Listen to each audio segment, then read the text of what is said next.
You said you find them in barns too. They're just like laying around in different places. We're finding them online where people, you know, have them. You notice somebody has one, you stop, say, hey, what do you want for it? That's Right. Yeah. Right.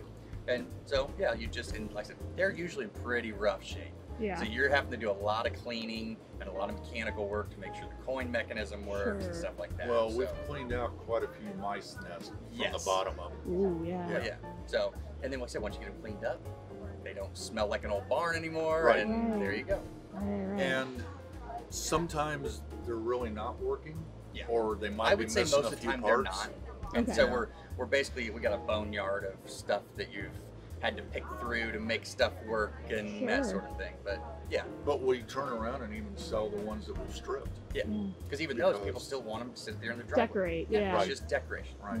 Especially if you can make the lights work, that's a big thing. Like it doesn't even have to get cold, especially if it's an outdoor piece. And some people will turn around and take all the guts out anyway and turn them into a gun safe, or who knows what. Wow. Yeah.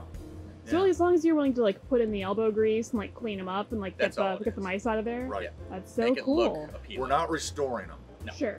We are renovating them to the point where they function to somebody. And it looks nostalgic. Right. Yeah. Nobody wants to see it half repainted, that sort of thing. You want the rust, you want the patina, right? Yep. Yeah. This guy came along and said, I want to buy it, and I just want to place it between my two barn doors on his farm. Just like to decorate? Doesn't even care if it works. Really? And I'm pretty sure I sold it for $600. There you go. And then we saw like lighted machines tend to be a little more desirable. Right. Sure. So even if they don't get cold, people still like the nostalgia of the lighted machines. So people generally buy them to decorate with. That's their biggest kind of draw. Yes.